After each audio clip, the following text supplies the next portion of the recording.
أنفسنا وسيئات أعمالنا من يهده الله فلا مضل له ومن يضلل فلا هادي له أشهد أن لا إله إلا الله وأشهد أن محمدا عبده ورسوله لا نبي بعده اللهم انفعنا بما علمتنا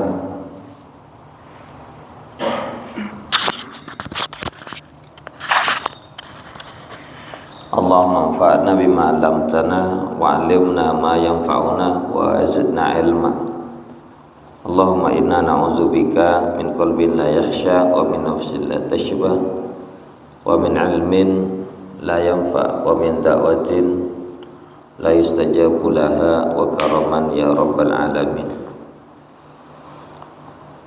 Para jamaah, Bapak Ibu, mari kita bersyukur kepada Allah atas nikmat yang kita dapatkan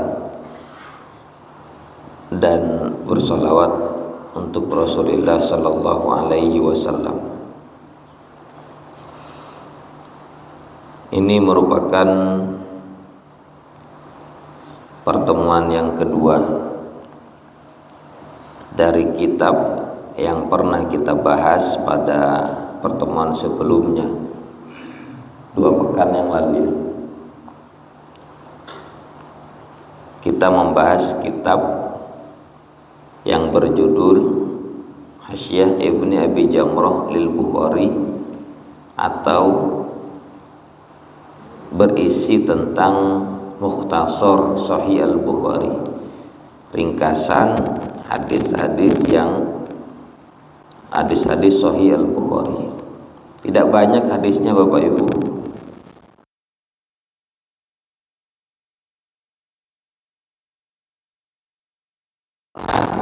diambil yang paling inti-inti sarinya saja dari hadis Sahih Bukhari. Ini bagi para pemula, kalau di dunia pesantren bagi para pemula, dan bisa juga kita bahas di pengajian umum. Hadisnya pilihan demi memudahkan bagi para pelajar pemula. Adapun hadis yang pertama, para jamaah sekalian, sudah pernah kita baca sebagiannya, yakni tentang proses permulaan wahyu. Apa saya ulang lagi ya? Saya ulang lagi saja karena mungkin lupa. Bismillahirrahmanirrahim. Qala al-Imam al-Bukhari, berkata al-Imam al-Bukhari rahimahullahu ta'ala, an Aisyah ummil mu'minina radhiyallahu anha annaha qalat, dari Aisyah ibunda kaum mukminin, semoga Allah meridainya, bahwa beliau berkata, awwalu ma budi'a bihi Rasulullah sallallahu alaihi wasallam minal wahyi. Pertama yang dimulai kepada Rasulullah sallallahu alaihi wasallam dari wahyu, ar-ru'ya as-salihatu fin naumi, mimpi yang benar dalam tidur. Mimpi yang benar dalam tidur. Fakana la yara ru'ya illa ja'at misla falaqis subhi. Adalah beliau tidak bermimpi kecuali datang seperti waktu subuh. Berarti di sini beliau belum jadi nabi dan belum mendapatkan wahyu surat Al-Alaq, belum dapat Quran. Pada usia 40 tahun beliau ini di suatu malam bermimpi. Mimpinya adalah beliau merasa datang seperti di waktu subuh. Apa maksudnya? Penafsiran atau takbir mimpinya adalah kalau ada di waktu subuh, berarti sebelum subuh suasana gelap, setelah subuh akan terang. Masih ada yang pernah membaca atau ingat tulisan Raden Ajeng Kartini, habis gelap terbitlah terang. Ini maksudnya mimpi beliau, keadaan jahiliyah di tanah Arab yang tidak lagi menyembah Allah tapi menyembah kepada berhala, patung-patung, dengan tradisi yang sangat tidak masuk di akal. Bahkan bangsa Arab di saat itu tidak memiliki peradaban, sangat-sangat menghinakan. Tapi akan berubah menjadi Islami. Kegelapan jahiliyah akan berubah dengan cahaya Islam, dengan ditandai pertama kali wahyu yang datang kepada Rasul adalah mimpi yang benar. Mimpinya Rasul berada di waktu subuh. Dan kalau kita membicarakan tentang mimpi, mimpi setiap para nabi adalah wahyu. Dalam hadis lain Rasul bersabda, ru'yal anbiya'i wahyun. Mimpi para nabi adalah wahyu. Kalau mimpi kita, Pak, wahyu bukan? Bukan, karena kita bukan nabi. Dan mimpi yang benar kata Nabi, juz'un min sittatin wa arba'ina juz'an minan nubuwah. Salah satu tanda dari 46 tanda kenabian. Salah satu tanda 46. Nah, yang tersisa pada umat ini tandanya adalah mimpi yang benar. Maknanya 45-nya itu dimiliki oleh Nabi, sedangkan mimpi itu masih akan ada dan akan dialami oleh umat. Bahkan dalam hadis lain Rasul bersabda, idza taqarabaz zaman, apabila zaman sudah terasa dekat, berarti tanda-tanda kiamat. Sekarang waktu terasa cepat tidak? Terasa cepat. Sampai Nabi mensabdakan tidak akan terjadi kiamat sampai waktu terasa cepat. Setahun seperti sebulan, sebulan seperti sepekan, sepekan seperti sehari, sehari seperti 1 jam, 1 jam seperti percikan api. Terasa tidak? Ini mau bulan Ramadan, tinggal beberapa hari lagi. Tiba-tiba mau Ramadan lagi. Jumat terasa cepat, dalam sehari terasa cepat. Berarti sekarang kita hidup di masa yang sudah disabdakan. Nabi bersabda, apabila waktu terasa cepat, takaddarat ru'yal mu'min. Mimpi orang beriman itu menjadi gelap, menjadi keruh. Maknanya di akhir zaman banyak orang yang bermimpi, mimpinya menakutkan. Karena mimpi itu bisa ditakwil. Oleh siapa? Tentu orang yang memiliki kemampuan menakwil mimpi. Saya beberapa hari bermimpi. Dalam bulan ini saya masih ingat saya bermimpi di daerah utara. Itu jatuh bintang besar, terjadi ledakan. Di daerah utara jatuh bintang besar. Maknanya apa?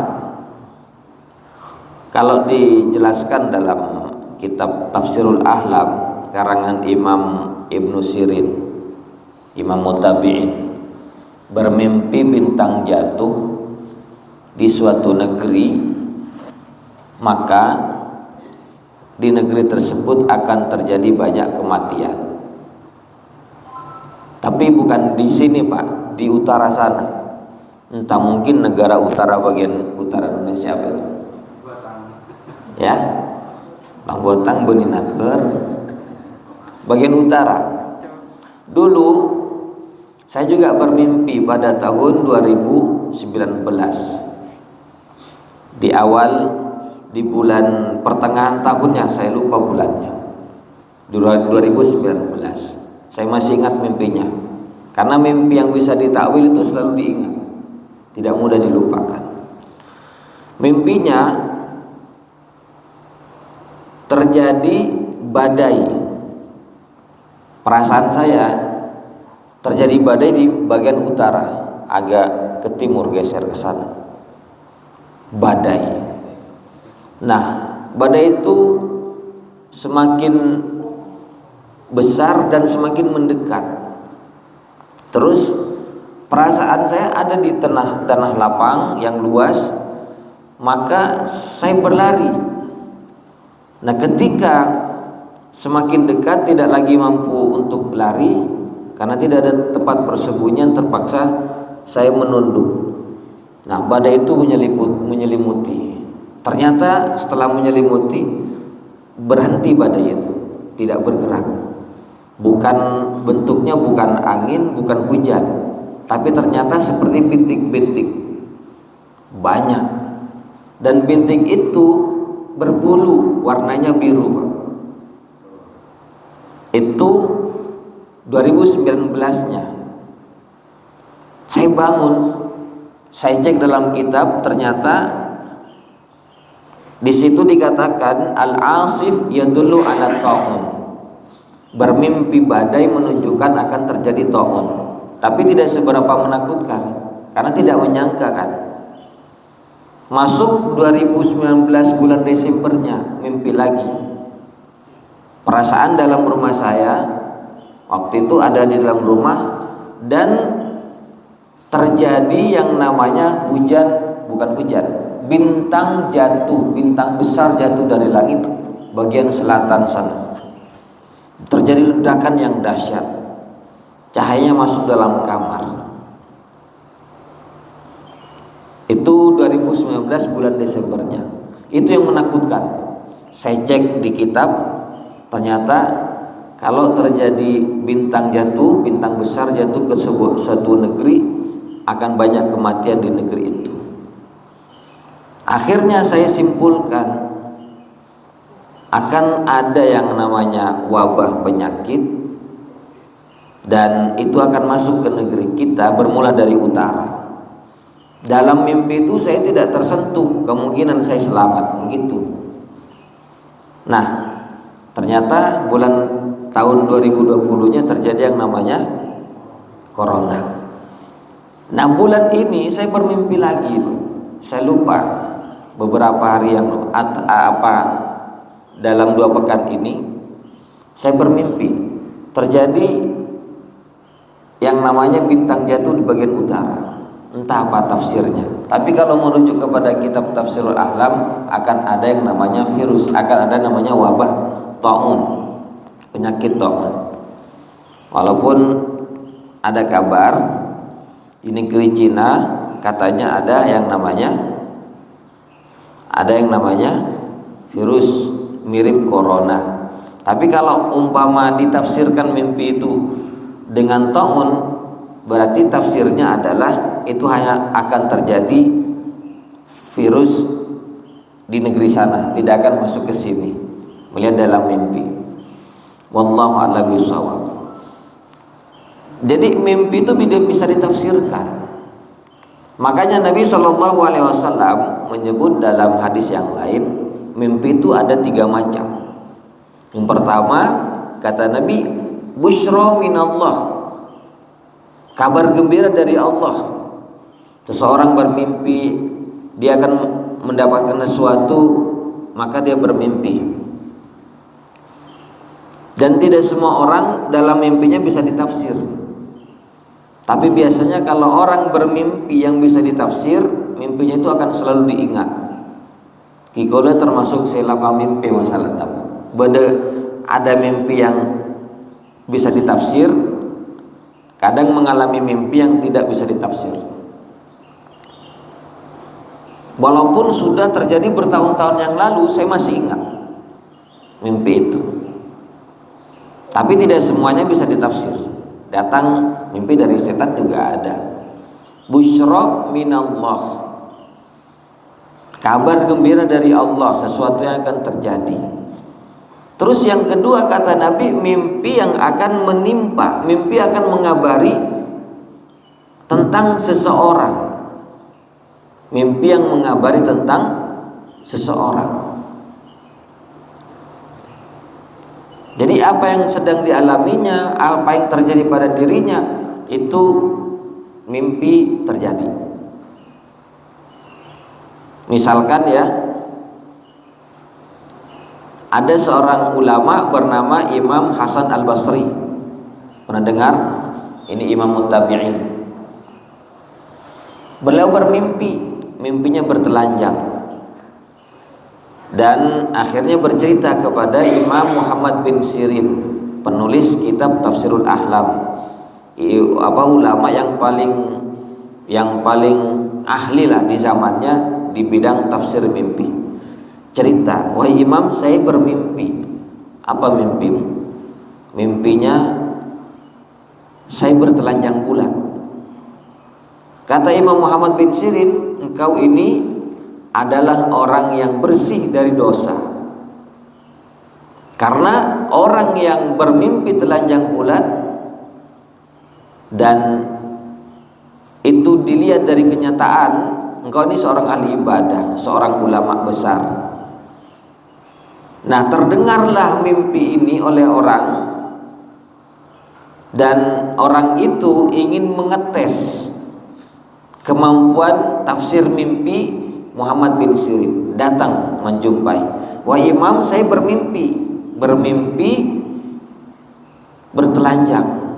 Kata Imam Muhammad bin Sirin, bohong kamu, sedangkan kamu bukan orang ahli ibadah, tiba-tiba mengaku bermimpi telanjang. Bisa dibaca, Pak. Kenapa? Orang yang ahli dalam tafsir mimpi itu bisa menafsirkan detail-detail apa yang bakal terjadi.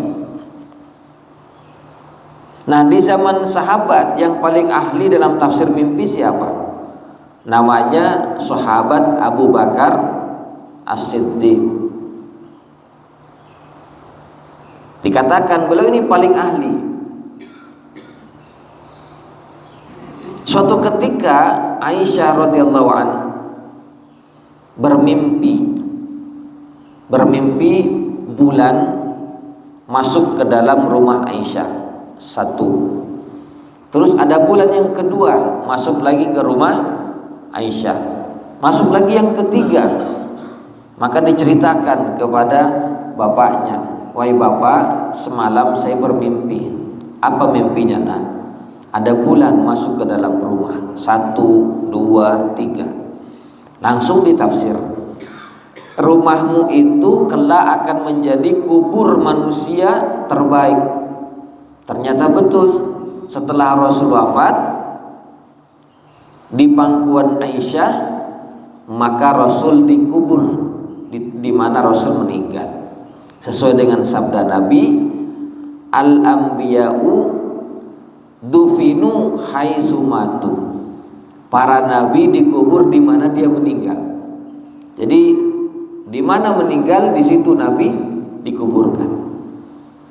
Setelah Abu Bakar As-Siddiq radhiyallahu anhu wafat juga dikuburkan di samping Rasul. Kemudian yang ketiga, Umar bin Al-Khattab radhiyallahu anhu meninggal, maka dikuburkan di samping Abu Bakar As-Siddiq. Dan ya sekarang itu kuburan Nabi, dulunya adalah rumah Aisyah. itu sudah dikabarkan oleh Allah lewat mimpinya Aisyah radhiyallahu anha. Tentu kalau kita membicarakan tentang mimpi luas, dan yang ketiga kata Nabi, al-hulumu minasyaiton, mimpi yang datang dari setan adalah mimpi yang menakutkan, mimpi yang tidak perlu ditafsir, dan cukup kalau umpama bangun tidur kita karena bermimpi langsung baca a'udzubillahi minasyaitonirrajim dan meludah ke kiri 3 kali. Itu kata Nabi sallallahu alaihi wasallam. Dan tidak perlu diceritakan karena tidak bermanfaat, tidak membahayakan mimpi yang menakutkan itu. Nah, mimpi yang datang kepada Nabi kita adalah mimpi yang benar.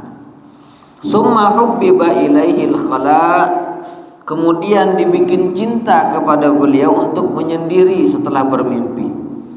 Menyendiri beliau, merenung. Wa kana yakhlu bi ghairi Hira, adalah beliau menyendirinya di gua Hira.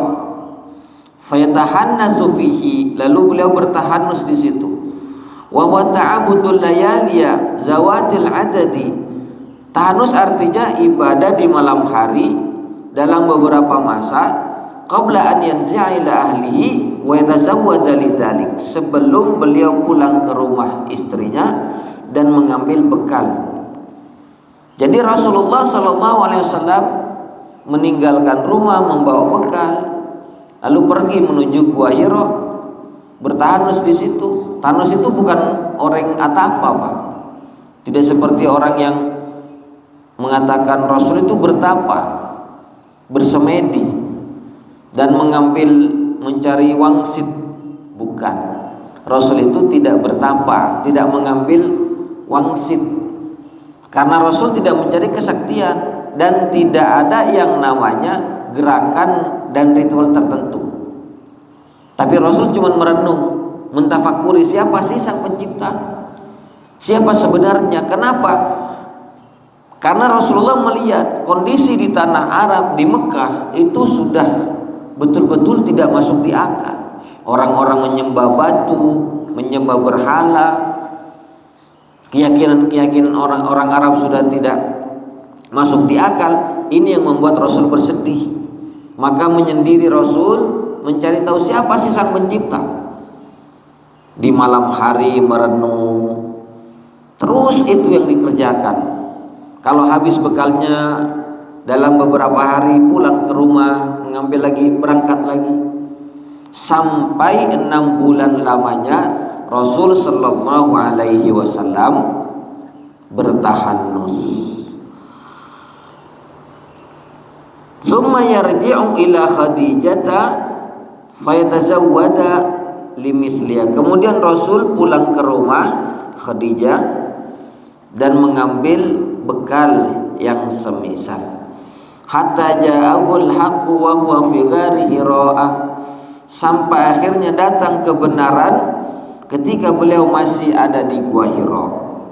Faja'ahul malaku faqala iqra, maka datanglah malaikat, yakni malaikat Jibril dalam rupa seorang laki-laki yang gagah perkasa, datang tiba-tiba menyuruh kepada Rasul, baca.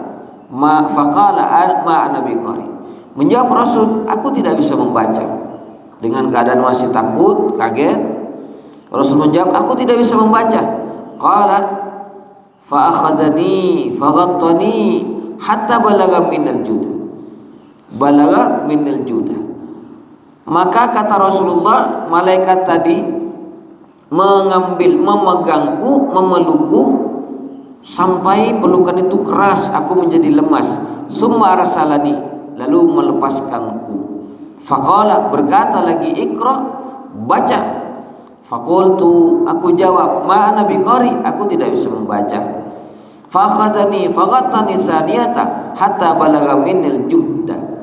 Maka malaikat memegang aku dan memelukku yang kedua kali sampai aku lemas. Summa arsalani, lalu kemudian melepaskanku.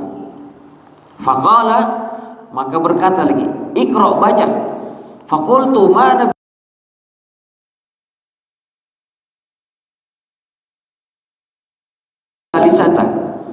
maka memegangku, memelukku yang ketiga kalinya, summa arsalani, lalu kemudian melepaskanku. Faqala iqra, maka membaca, mengatakan baca, iqra bismi rabbikal ladzi khalaq, khalaqal insana min 'alaq, iqra wa rabbukal akram. Baca dengan menyebut asma Rabbmu yang telah menciptakan manusia dari segumpal darah. Iqra wa rabbukal akram, bacalah dan Rabbmu yang paling mulia. Surat apa ini? Surat Al-Alaq. Kalau di sini 1 sampai 3. Kalau dalam riwayat yang lain 1 sampai 5. Alladzi 'allamal insana, alladzi 'allama bil qalam, 'allamal insana ma lam ya'lam. Yang mengajarkan dengan perantara Al-Qalam, mengajarkan manusia apa yang tidak diketahui.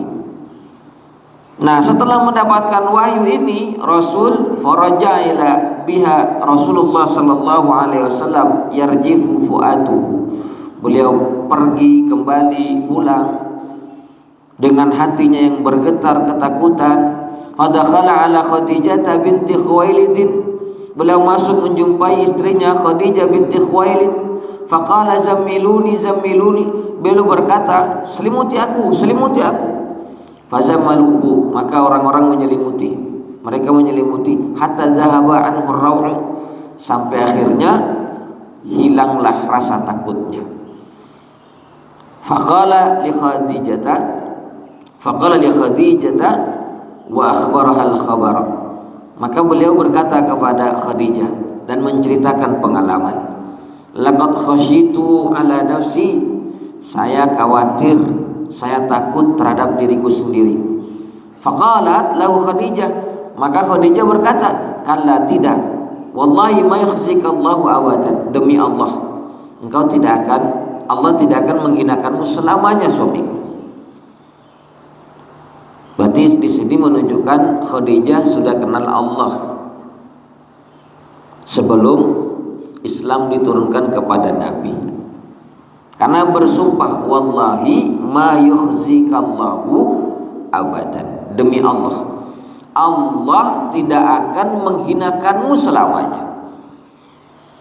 Dan orang-orang Arab pun juga mengenal Allah, karena mereka mengenal Allah warisan dari nenek moyangnya. Siapa? Nabi Ibrahim dan Nabi Ismail.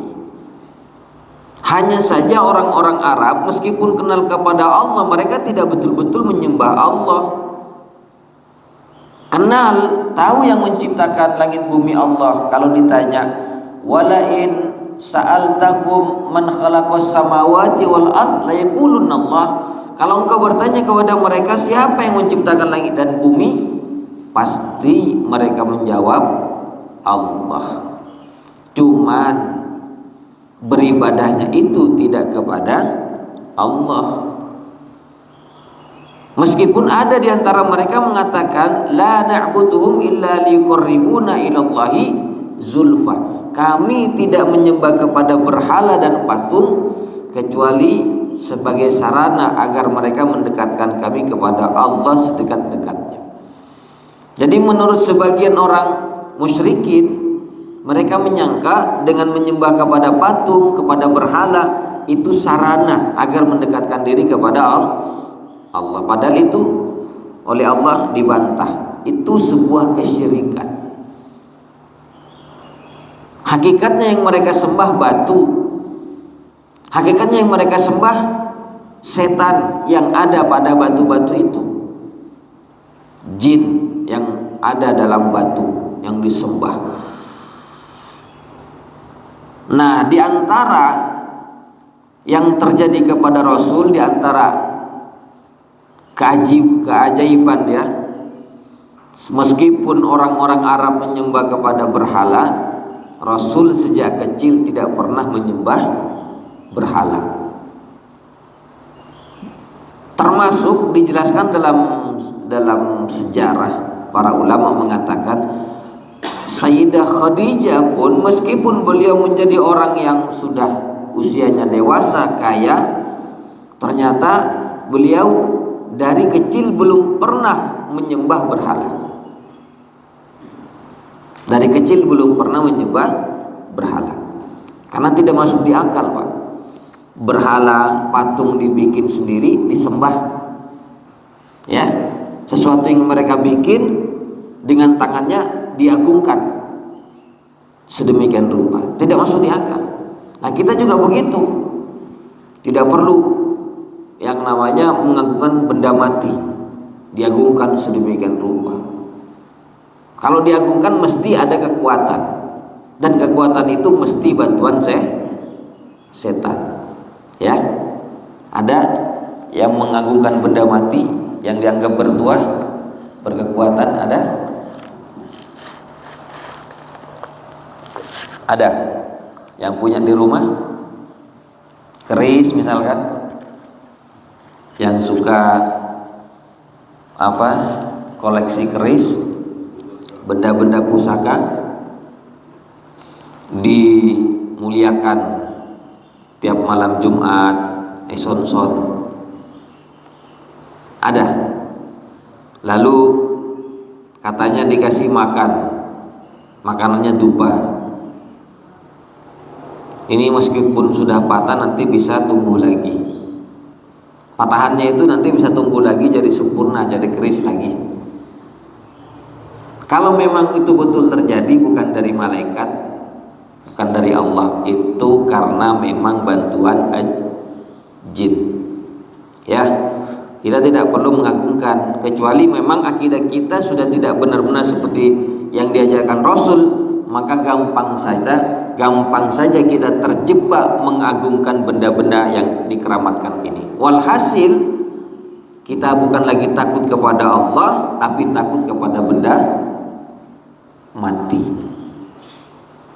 Enggak kok, saya tidak takut kepada ini, tetap saya bergantung pada Allah. Itu kan cuma alasan, Pak, omongan. Tapi kenyataannya di hati di situ kepada benda ini. Buktinya apa? Karena dianggap ini menjadi senjata, menjadi yang melindungi. Kalau pergi kemana-mana dibawa. Kalau ketinggalan jimat saya, ambil. Akhirnya kan tergantung kepada siapa? Kepada Allah, kepada benda mati. Kenapa harus mengagungkan benda mati? Beda dengan yang Allah turunkan. Misalkan Allah turunkan dari surga. Apa yang diturunkan dari surga? Hajar Aswad, diagungkan karena Rasul yang mengagungkan, dicium. Bukan bikin manusia itu. Ya. Baitullah diagungkan. Siapa yang membangun pertama kali? Bukan Nabi Ibrahim. Tapi karena memang di situ ada perintah Allah untuk membangun rumah ibadah pertama di dunia, yaitu Ka'bah. Siapa yang pertama membangun? Nabi Adam. Dalam sebuah riwayat yang lain mengatakan malaikat. Kemudian Nabi Adam diperintah tawaf, dan seluruh para nabi juga tawaf di situ. Seluruh para nabi tawaf. Termasuk ketika zaman Nabi Ibrahim sudah hancur karena sudah lama masanya, sehingga tertutupi oleh pasir. Tapi Allah mengabarkan kepada Nabi Ibrahim supaya mau kembali membangun pondasi yang sudah hancur. Setelah Nabi Ismail sedikit besar, maka diperintah Nabi Ibrahim untuk kembali membangun. Bukan pertama yang membangun, tapi ada yang sebelumnya, karena yang perintah Allah untuk dibangun. Lah keris siapa yang memerintah, Pak? Jimat siapa yang memerintah? Tongkat-tongkat siapa yang memerintah? Terus kita muliakan sedemikian rupa, ditaruh di atas rumah misalkan. Ini diyakini kalau ditaruh di atas pintu, kalau ada maling masuk rumah maling tadi tidak akan bisa keluar lagi. Ya, dibikin bingung. Kalaupun terjadi pasti itu bantuan setan. Dan tentu untuk mendatangkan bantuan jin setan, jin itu tidak mudah, ada ritualnya. Ada cara untuk memanggil, mengundang dan bertempat di situ. Nah, ketika kita melihat ini punya kekuatan betul, dipegang anti peluru, dipegang anti tembak misalkan, tiba-tiba kita yang lemah iman memuliakan begitu saja, ya. Dan memang kalau memang mau mencari keterkenalan atau popularitas atau mau mencari pengikut gampang. Di antaranya tampilkan kesaktian-kesaktian. Wah, itu banyak sekali pengikutnya nanti. Kalau ada orang kelihatan sakti, bisa bikin ya, bisa menampilkan hal-hal yang ajaib karena bantuan jin, itu banyak nanti pengikutnya, baik di luar negeri maupun di dalam negeri. Tapi saya tidak bicara ini. Yang pasti berhala-berhala yang disembah itu pasti ada setannya. Yang dimuliakan pasti ada jinnya. Terbukti ketika Rasulullah memerintah pada Fatu Mekah, memerintah menghancurkan berhala-berhala yang besar kepada Ali bin Abi Thalib, Khalid bin Al-Walid diperintah hancurkan yang disembah itu. Maka ketika Ali mau menghancurkan patung yang besar, tiba-tiba keluar makhluk manusia dari patung itu, hitam, rambutnya panjang, dan mengajak berkelahi. Siapa yang keluar ini? Jin. Maka kata Allah, sesungguhnya yang mereka sembah syaitanan marida, ayyad'una min dunihi illa syaitanan marida. Tidaklah yang mereka sembah selain Allah pasti setan. Yang disembah oleh orang-orang Arab, patung-patung dan berhala, pasti ada setannya di dalam patung itu. Karena diyakini punya kekuatan, bisa mendatangkan keberkahan, bisa memberikan manfaat dan menolak mudarat. Nah, kita jangan mengikuti sedikit pun gaya orang-orang musyrikin. Jelas Pak ya? Terus kembali kepada ayat, kepada hadis, kata Khadijah, innaka latasilur rahim. Suamiku, engkau ini orang yang suka menyambung silaturahim. Wa tahmilul kalla wa taksibul ma'dum wa takrid dhaif wa tu'inu ala nawaibil haqqi. Engkau ini orang yang suka membantu orang lemah, membantu orang yang tidak punya, memuliakan tamu dan menolong kebenaran. Tidak mungkin Allah menyanyiakanmu. Fantalaqat bi Khadijatu hatta atat bihi Waraqah ibn Naufal. Maka Khadijah membawa Rasulullah kepada Waraqah bin Naufal bin Asad bin Abdul Uzza ibna ammi Khadijah, sepupu Khadijah. Wa kana mur'an tanasara fil jahiliyati. Adalah Waraqah bin Naufal seorang yang sudah tua, beragama Nasrani di zaman itu, zaman jahiliyah. Wa kana yaktubul kitab al-Ibrani, dan adalah Waraqah bin Naufal mampu menulis kitab al-Ibrani, bahasa Ibrani, bahasanya Nabi Isa dan Nabi Musa dalam kitab Injil dan Taurat. Maksudnya apa? Waraqah bin Naufal beragama Nasrani, mampu menerjemahkan kitab yang berbahasa Ibrani, Injil, ke dalam bahasa Arab. Fayaktubu minal Injil bil Ibraniyati masyaallah yaktub. Dia mampu menulis kitab Injil berbahasa Ibrani sesuai dengan kehendak Allah. Wa kana syaikhan kabiran, dan adalah dia seorang yang sudah tua, qad amira, faqalat lahu Khadijah. Berkata Khadijah kepada Waraqah bin Naufal, ya ibna ammi, wahai sepupuku, isma' min ibni akhika, sekarang dengarkan dari ponakanmu ini. Faqala Waraqah, berkata Waraqah, ya ibna akhi, madza tara, ponakanku, apa yang kamu lihat? Fa akhbarahu Rasulullah sallallahu alaihi wasallam, maka Rasul mengabarkan khabar ma ra'a, pengalaman yang dilihatnya. Faqala lahu Waraqah, maka Waraqah berkata, hadzal namus alladzi nazzalallahu ala Musa, ini adalah namus. Namus itu adalah malaikat, nama lain dari malaikat Jibril, namus, yang pernah Allah turunkan kepada Nabi Musa. Kata Waraqah, ya laitani fiha jaz'an, seandainya aku masih muda di saat itu. Laitani akunu hayyan, seandainya aku masih hidup. Idh yukhrijuka qaumuka, ketika kaummu mengusir.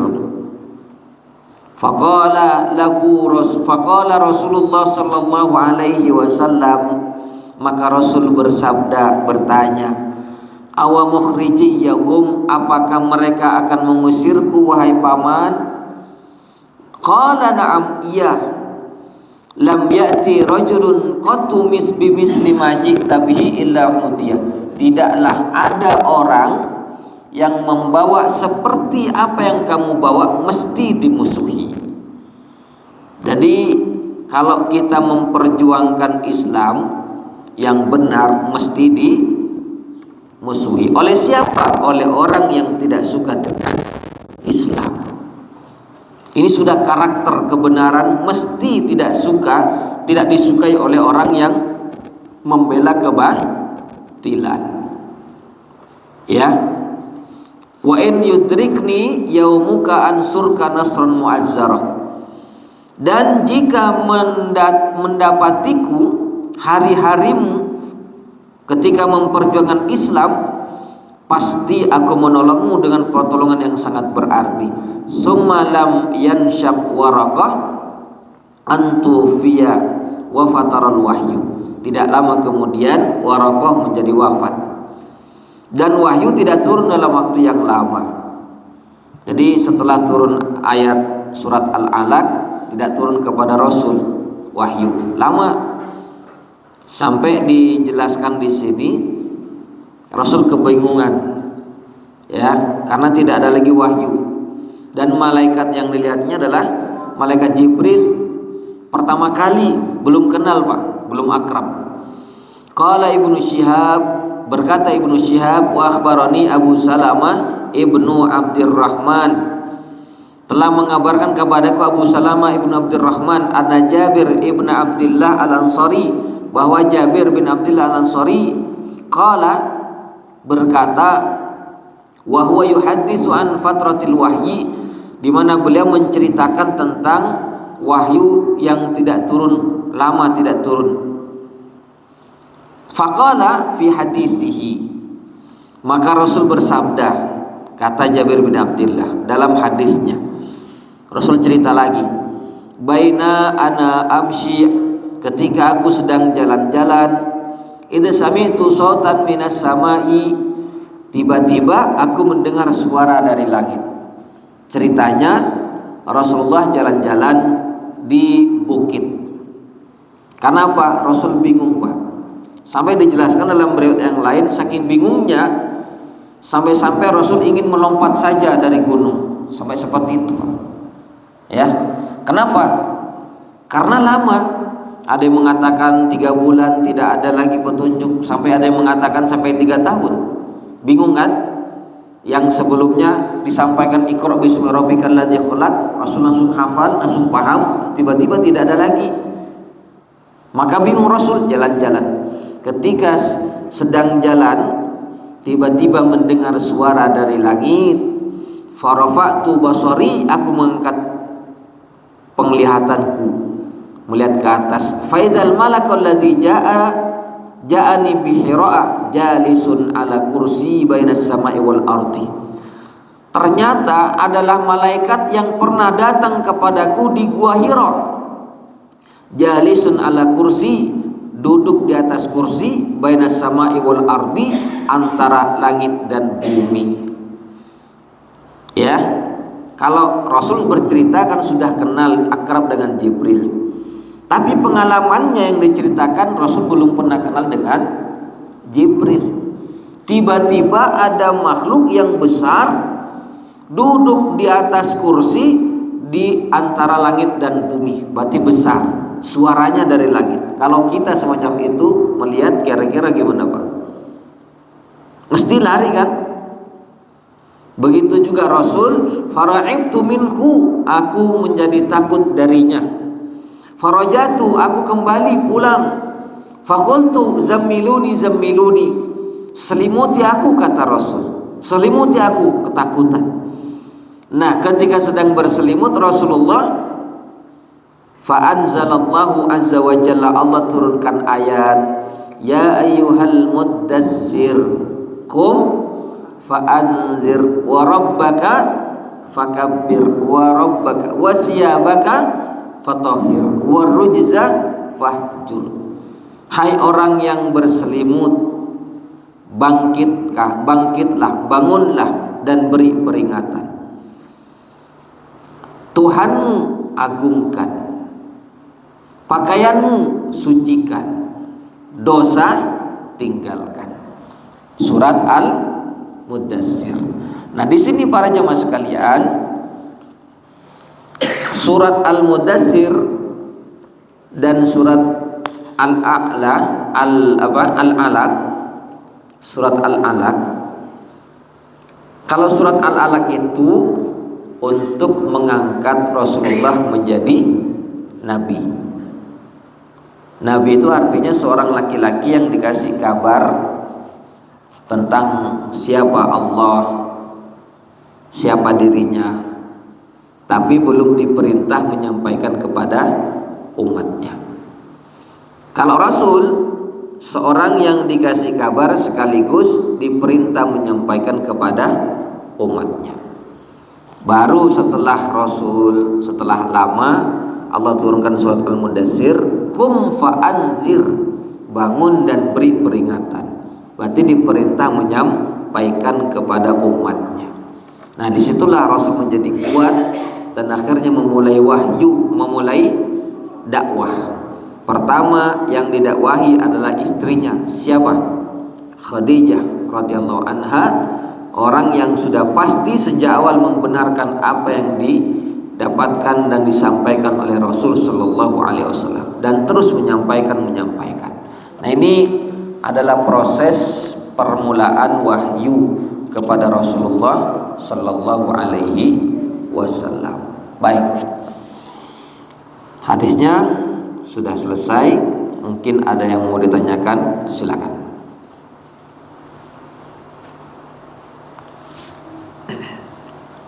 Tore.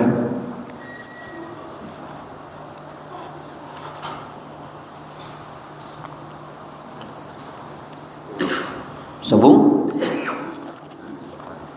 Nawah. Tidak ada. Cukup Ustaz. Sudah sampai waktunya ya. Sudah siap. Ya. Mempercayai dukun.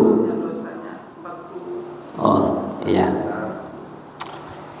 percaya kepada dukun, apa hukumnya? Dalam sebuah hadis, memang ada beberapa hadis ya.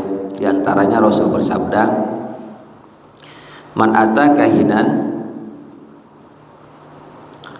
lam tuqbal lahu salatun arba'ina lailah. Barang siapa datang ke dukun, tidak diterima sholatnya selama 40 hari. Ini baru datang ya, belum bertanya-tanya dan membenarkan. Datang aja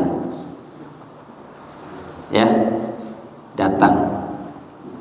Terus ada hadis lain, man ata kahinan au arrafan fasaddaqa bima yaqul. Barang siapa yang datang ke dukun dan arraf, paranormal, lalu membenarkan apa yang diucapkannya, faqad kafara bima unzila ala Muhammadin sallallahu alaihi wasallam, maka dia telah ingkar terhadap apa yang diturunkan kepada Muhammad sallallahu alaihi wasallam. Nah, di sini berarti disimpulkan oleh para ulama, kalau datang ke dukun sebatas datangnya saja, itu sudah tidak diterima sholatnya 40 hari. Tapi kalau datangnya tanya-tanya dan membenarkan ucapannya, itu bukan hanya tidak diterima sholatnya, tapi dia sudah mengingkari apa yang diturunkan kepada Rasul. Maknanya sudah pada tingkatan kufur. Kenapa? Karena dukun dan paranormal ini dia tingkatannya mengaku memiliki kemampuan seperti mana kemampuan Allah. Apa kemampuan yang dia klaim?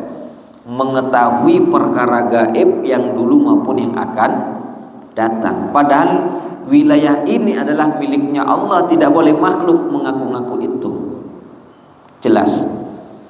Maka di sini pengertian daripada kahin dan arraf tadi, manata kahinan, siapa yang datang ke kahin? Kahin itu artinya orang yang dibantu oleh bangsa jin untuk mengetahui hal-hal yang sifatnya gaib.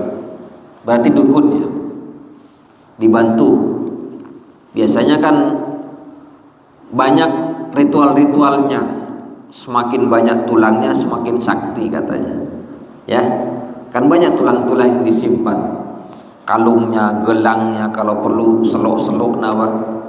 Di sana tulang, di sini tulang, kadang tulang rusa, tulang sapi, tulang orang kadang kan. Semakin banyak asap semakin sakti, semakin tidak mandi semakin. Kenapa? Karena jin itu suka dengan asap. Makanannya selain daripada tulang, makan asap. Maka Nabi bersabda, jangan kalian beristinja dengan tulang, kata Nabi. Jangan kalian beristinja. Apa istinja? Caakelang ngkui tolang. Karena fa innahu ta'mu ikhwanikum minal jin. Karena tulang itu adalah makanan bangsa saudara kalian bangsa jin. Tolang. Nanti mun sampean ada aja Pak, tolang aja babi kepi Pak. Niser kacin Pak. Pas bodoh ayam presto, tahu ayam presto? Hah? Si tulang-tulang nggak bisa alpo Pak. Bodoh reng ayam tulang lunak katanya.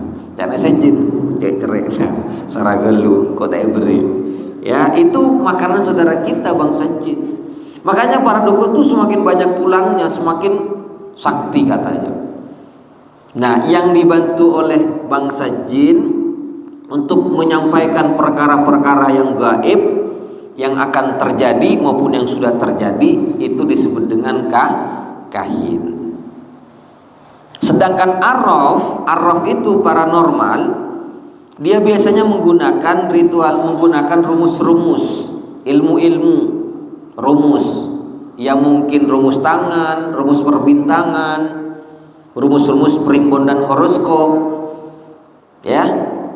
Tidak pakai bantuan jin tapi pakai rumus, itu namanya arraf paranormal.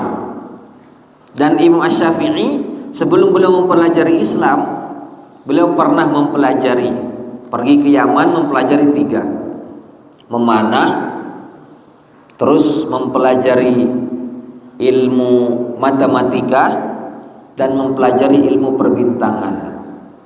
Ada yang mengatakan mempelajari ilmu membaca seseorang dengan namanya ilmu firasat, membaca mata seseorang seperti apa bentuknya, karakternya seperti apa, gaya duduknya seperti apa, karakternya seperti apa, ya. Nah, beliau betul-betul ahli dalam hal ini, termasuk mempelajari ilmu perbintangan. Karena berkaitan dengan takdir, beliau ahli, sampai didatangkan 3 orang, ditanya, coba sebutkan 3 orang ini bagaimana di masa depan, dipakai dengan menggunakan ilmu perbintangan.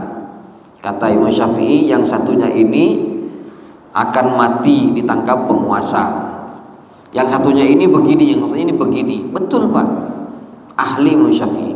Tapi akhirnya beliau menyadari ini kalau dimanfaatkan akan jadi tadi arraf paranormal dan akan mengarah kepada kekafiran. Akhirnya kitab yang beliau pelajari dikubur entah di mana. Maka menurut Imam Syafi'i disimpulkanlah mempelajari ilmu perdukunan dan sihir itu tidak dosa, boleh-boleh saja.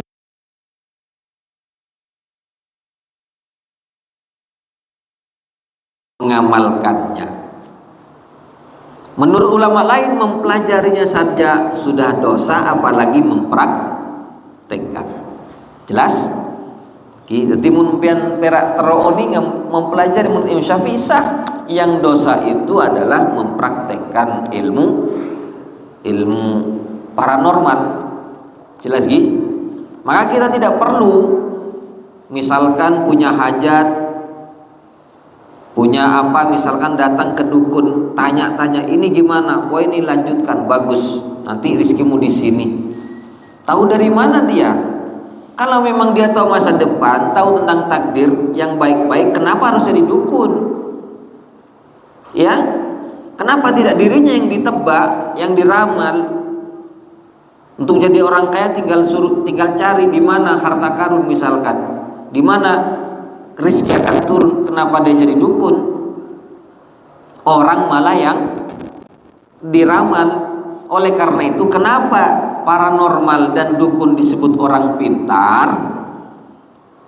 Karena yang datang adalah orang-orang, jelas sih? Ini kabar.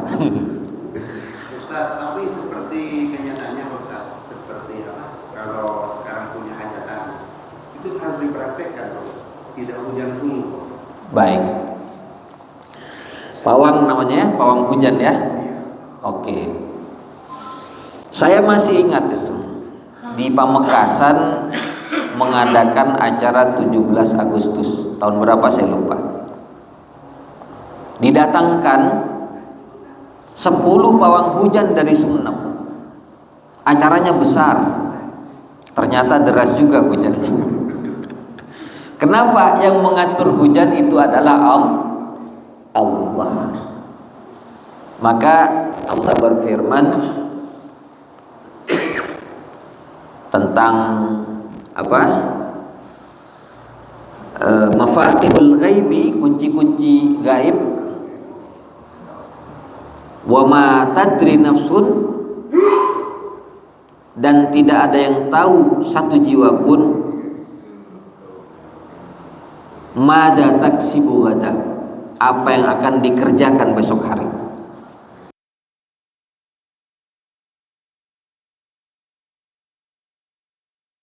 Kan Rasul pernah ditanya, ya Rasulullah, dukun kadang benar. Ada juga hadisnya, Rasul ditanya, ya Rasulullah, dukun itu benar. Ya termasuk pawang hujan juga kadang benar, tidak turun hujan. Ya. Kata Nabi, na'am, iya, la syai'a, tidak ada apa-apanya, tapi ma'amiyati kizbah, bersama dengan 100 kebohongan. Benarnya itu karena memang ketepatan,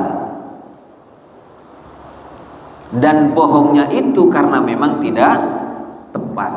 Maka Rasul bercerita metode para dukun zaman dahulu menggunakan bantuan setan, bantuan jin. Jin-jin itu yang dipakai disuruh naik ke langit. Karena di langit itu malaikat membagi-bagi takdir.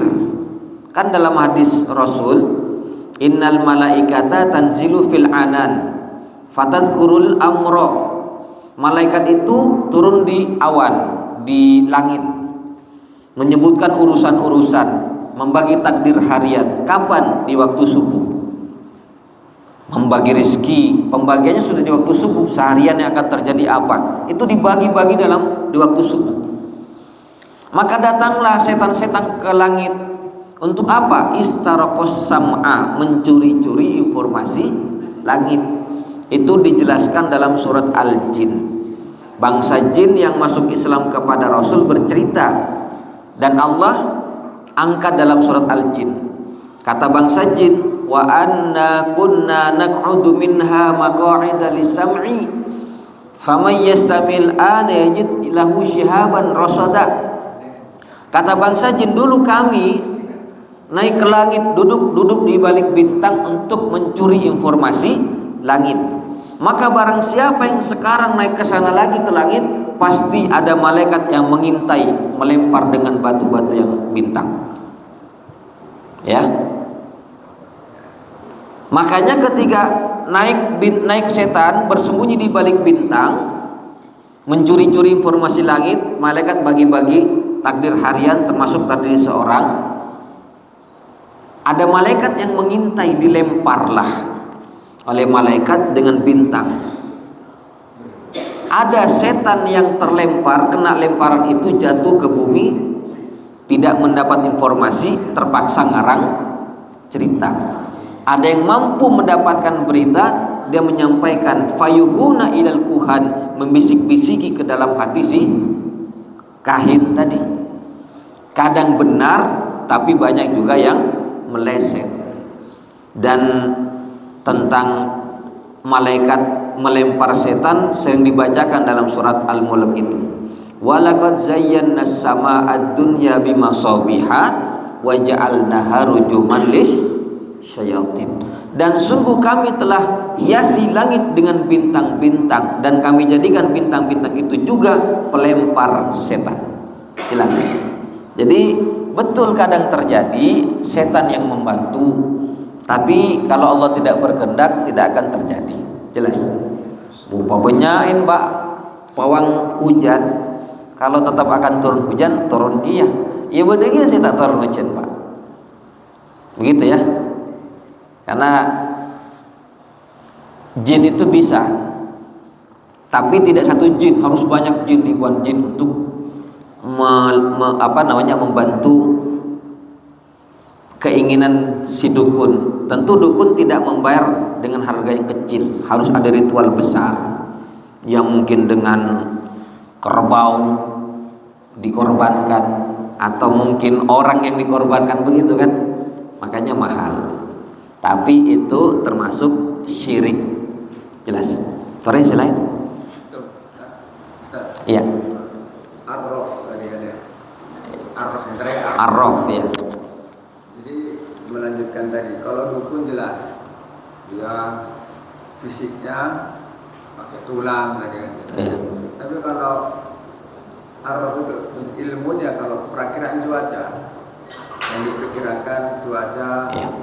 ya seminggu ini angin, Iya. akan terjadi hujan lebat. Nah, kita boleh nggak percaya atau tidak? Apakah masuk ramalan ya? Ya. Baik. Pertama kita pahami dulu tentang mempelajari ilmu perbintangan. Ya, karena itu kaitan dengan ilmu alam. Ulama ada yang membolehkan mempelajari ilmu perbintangan, ada yang mengharamkan. Yang membolehkan karena memang ilmu alam yang perlu kita pelajari, yang mengharamkan karena mereka mencegah supaya jangan sampai terjadi perilaku seperti dukun yang nantinya meramalkan banyak-banyak hal tadi. Ya.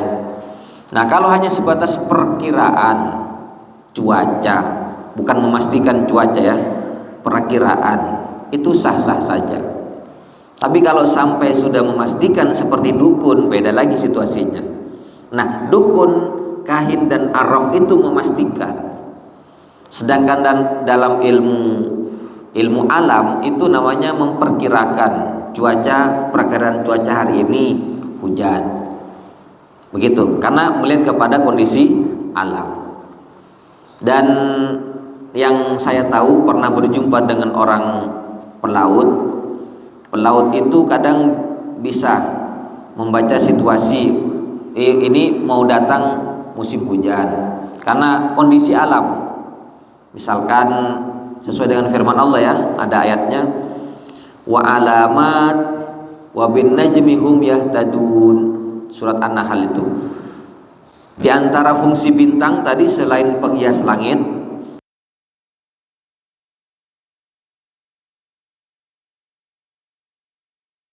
dan dengan bintang-bintang mereka mendapatkan petunjuk, kata Allah. Karena ini sifatnya secara alami, bukan secara takdir ya. Sedangkan dukun dan paranormal itu berkaitan dengan ilmu gaib, memastikan. Jelas perbedaannya. Kalau memperkirakan sah-sah saja. Ya, memperkirakan karena kebiasaan, misalkan ini mau musim hujan, sudah mulai ada embun pada apa itu rumah laba-laba misalkan ya, kandangan rumah laba-laba berembun, berarti ini sudah mau masuki musim apa gitu. Karena melihat kebiasaan tiap bulannya, itu yang tahu memang orang-orang gunung atau orang-orang laut biasanya begitu. Beda dengan dukun dan paranormal memastikan, beda dengan mimpi ya. Kalau mimpi kan karena memang ada petunjuknya dari wahyu mimpi jelas. Yang lain atau sudah cukup? Cukup. Nyun suwara lagi kafa bihadzal qadar. Wassalamualaikum warahmatullahi wabarakatuh.